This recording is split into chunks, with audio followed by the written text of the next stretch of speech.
الصلاة على النبي يا رجالة. أول استفتاحنا بالريمو. بسم الله ما شاء الله. في 2025. الصلاة على النبي. ربنا يجعلها سنة سعيدة على الجميع يا رب.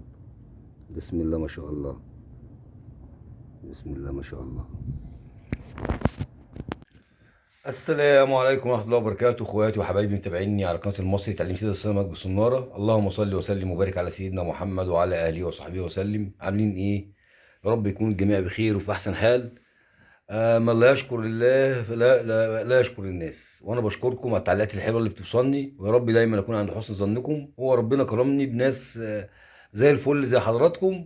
يا رب يا رب يكرمنا جميعا ويرزقنا ودايما نكون عند حسن ظن بعضينا ان شاء الله.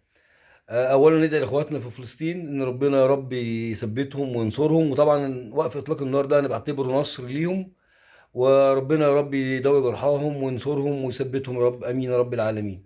النهارده ان شاء الله 17 واحد هننزل نصطاد بالريم، ويعتبر بدايتنا في تجربه بقى ايه، ننزل على عملي مع بعضينا على الميه ونشوف شكل الريم ونبتدي ايه نجرب كده. هو مش ايامه بس نبتدي ان شاء الله نجرب ونشوف الدنيا هتعمل معانا ايه. يلا نشوف بعضينا على الميه ان شاء الله. السلام عليكم ورحمة الله وبركاته، اخواتي وحبايبي متابعينا على قناة المصري تعليم سيد السمك بالصنارة. اللهم صل وسلم وبارك على سيدنا محمد وعلى آله وصحبه وسلم. طبعا وقلنا العد المناسبة ليه. طبعا مهم جدا انت تختار موضوع فتة الريم. فتة الريم لابد تكون ناعمة وتكون خيوط زي كده. في حاجة اسمها بتبقى ايه جاية متكتلة كده، بنسميها دي القط، ما تعرفش تطعمها. بتاخد فتلة زي دي كده وتلفها على الصنارة. هلفها لكم دلوقتي، بس اي حد يجي من زمايلي او حد يجي على المية اخليه يصورني وانا بلفها على الصناره. فطبعا اختياري دي طحالب. الريم ده بيكون موجود في الترع وهدرات الميه، فبتشتريه من عند اي واحد بتاع ادوات صيد. الناس اللي ما تعرفش، ده المنظر بتاعه اهو بالمنظر دوت. بتاخد الورقه ب 10 جنيه ب 7 جنيه حسب ما بيكون هو بيبيعها، بيبقى بالمنظر ده. وبتيجي تجيب الورقه ملفوفه زي دي كده. طبعا انا جايب ورقتين اهمت، بتجيب الورقه ملفوفه زي كده. ده طعم بالريم، ده احسن شغل الريم، شغل المزاج. طبعا ما ينفعش فيه غابتين، هي غابه واحده اللي بتشتغل بيها اللي بتسرح بيها، وزي ما قلنا بيكون غمازك خفيف. وان شاء الله النهارده السمكه تاكل ونستمتعكم بيها. طبعا الريم ده في منه كذا انواع. في منه ريم حجري، وفي منه الريم الكسكسي اللي هم بيسموه الريمه المخوشه، وفي الريمه الاسواني. الريمه الاسواني طبعا بتبقى كويسه وناعمه وشكلها حلو وليموني وزي الفل، بس مش عيبها ان ملهاش ريحه. لكن الريمه دي بيبقى ليها ريحه، اللي هي الريمه البلدي اللي هي بتاعت الترع والخوار الميه ومصارف الميه. طبعا ده بيجي في الميه الجاريه، ما ينفعش في ميه واقفه تعمل ريم. ده بيبقى موجود في الترع والمصارف وقلنا مهدرات الميه. فطبعا عشان مطولش عليكم، ان شاء الله هنتعم ونبتدي نشتغل، وربنا كرمنا بسمك هنصوره لكم ونقول لكم. طبعا هصطاد بسناره 12 او 11، هشوف الناس بايه. لقيت سمكه بتقع كويسه هغير ل10 او ل7 او ل8 ان شاء الله. ربنا دعواتكم ان شاء الله السمكه تاكل ونوفيكم بالاخبار ان شاء الله. ده يا جماعه غماز الريم زي ما انتم شايفينه كده، يا رب يكون واضح في الصوره. الشمس اهو باين كده زي ما انتم شايفين كده. السمكه الحلوه بتاخد الغماز هي ضربه واحده وتنزل بيه. السمكه الرفيعه تقعد تنقر فيه، ممكن يمسكها السمك دلوقتي وانا ارميها كده وهي ماشيه كده ماشيه صلانسيه. طبعا انا قاعد في زنقه مراكب زي ما انتم شايفين، فمهديه المايه شويه، لان الايام دي مش ايام زي ما قلنا، مش ايام الصيد بالريم. لكن احنا بننزل نتسلى. لكن ان شاء الله من شهر 3 هيبتدي السمكه تاكل كويس بيه. السمكه اللي بتقع دلوقتي حجاري، مش مفيش سمك ابيض خالص وقع معايا للامانه. حجاري يعني في رفيع اهو. ادي السمك اللي بياكل اهوت، سمك حجاري كله حجاري. فده السمكه اللي بتقع.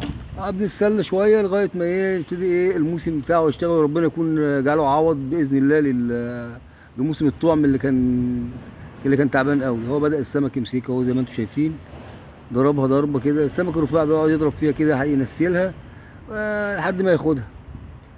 السمكه الكويسه في الريم بتدوس عليها دوسه واحده وتروح واخداها وتروح شاربه الفله ونازله بالفله على طول. تضربها تلاقيها معاك. وبعدين اغلبيه سمك الريم ما بيروحش، لان بيبقى بالع الحديده، بيبقى بالع السنور جامد في بقه. فبتصطاد بسنار رفيع، سنار 10، سنار 9، سنار 12، حسب ما انت، حسب حجم السمك اللي انت شغال عليها. لكن اغلبيه السمك بتاعه ما بيفرخش، يعني قليل قوي السمك اللي بتفرخ فيه. عمال ينقرص فيه اهوت. عيد الرميه تاني. لف بس البوش، ندخله في المايه الماشيه شويه اهي.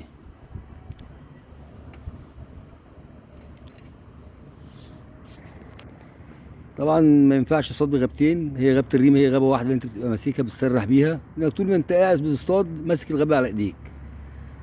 وزي ما قلنا الريمه اللي هي الفتل ديت، اللي هي بتبقى فتل جنب بعضيها، احسن من اللي هي بتبقى عامله زي ديل القط ديت اللي هي المكلفته دي. تعرف تطعمها وتعرف تاخد منها النسيله كويسه. وطول ما الريمه ناعمه وبتبقى سهله في ان السمكه تاخدها، وتبقى احسن في الصيد. وزي ما قلنا لازم يكون فيها ليها ريحه نفاذه. في نوع سمك غلطات زي كده، يكون هو معاك سمكه كويسه، لكن الصبح، من الصبح من الساعه 7 لغايه ما المغرب بتدن اهو بدا يضرب الغماز تاني اهو.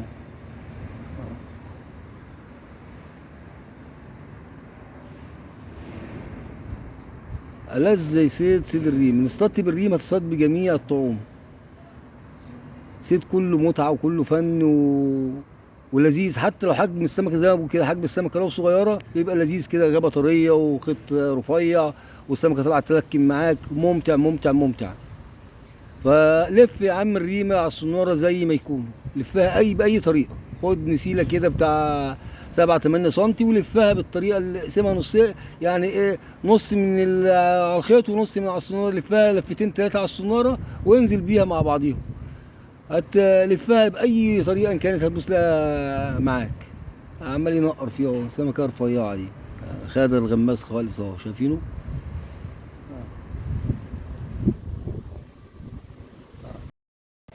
صلاة النبي احسن، اللهم صل على النبي. رقص لك بكره مصر. صلاة على النبي، صلاة على النبي، صلاة على النبي. يلا اللي يرفع، هوبا هوبا هوبا هوبا هوبا. مش هيرفع، هيجيبه من الخيط احسن. نلم في شويه بوش اهو. بص الغابه عامله ازاي، رفعها بالعافيه والله.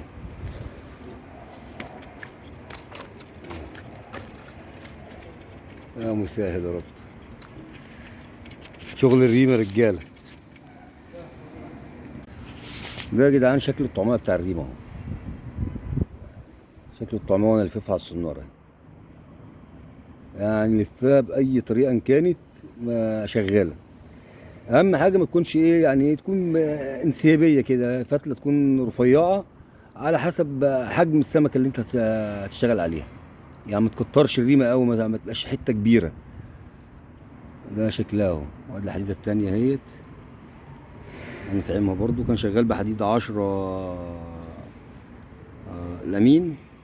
اطعم التانيه. وادي الريمه اهي زي ما انتم شايفينها. وادي الدور اللي انا شغال عليه اهو.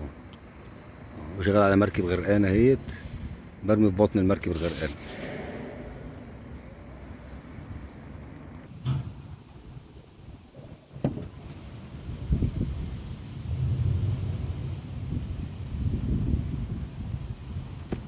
بص قشرة الرصاص، باين قشرة الرصاص اهي. بعد الصنارة بحوالي 10 12 سم قشرة الرصاص اهي، قشرة صغيرة بحيث تسقط الطعمية لتحت، لأن لو سبتها كده الريمة هتقوم لفوق، تفضل عايمة على وش المية. وهي الصنارة التانية بتنزل طبعا معاها، بتاخدها شوية لتحت، بس بتبقى الصنارة اللي هي لتحت دي بتبقى عايمة أكتر. الاتنين عايزين نكتعهم، أطعمهم وأرمي، ولو خدت سمك إن شاء الله نصوره لكم بإذن الله. طبعا الريمة لازم تكون في حتة مبلولة زي كده، معاك حتة فوطة مبلولة ولا حاجة، ولا حتة قماشة مبلولة فيها، حط فيها الريم، بعد ما تطعم تلفها تاني عشان الريمة ما تتبلش. لأن الريمة ممكن تحتفظ بيها يوم واثنين وثلاثة وأربعة وخمسة وأسبوع كمان. الريمة بعد كده بتعسل. يعني إيه بتعسل؟ بص لا، تمسكها في إيدك كده بتدبل وتلزق. دي كده بتبقى مش حلوة، تيجي تطعمها تتقطع في إيديك. لكن طول ما الريمة ماسكة نفسها بتبقى كويسة. فالمستحب ان انت لما كل ما تيجي تنزل تصطاد، لا هات ريمه جديده احسن. لو قدرت تجيب ريم جديد بابن ايه، يعني بصابح، بيبقى فرصته في الصيد احسن، انه ايه بيبقى الريحه بتاعته لسه موجوده فيه، ريحه الزفاره بتاعته. فده الاحسن حاجه انك انت تحفظ بيها الريم. طب لو فاض مني ريم وعايز انزل بيه تاني يوم، هتلفه في حته زي كده، وفي كيس بلاستيك، حته فوطه مبلوله زي دي كده، وفي كيس بلاستيك، وفي درج التلاجة، وشيله في درج التلاجة. هيقعد معاك، ويقعد معاك زي ما بقول لك، هيقعد معاك اسبوع. شوف بس السناره عشان عماله تضرب. لا ما فيش حاجه برضك، سمك صغير.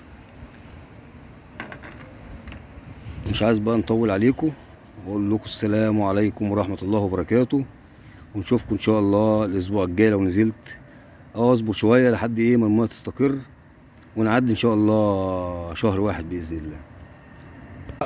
بقفل معاكم الفيديو وضربت سمكه والله. اهي ادي الحجاري اللي بياكل اهو. تعالي، انا بقفل معاكم الفيديو، بقول لكم ننزل بعد اسبوع. كانت واحده اهي. تعالي، شبكه في الحديد بتاع المركب.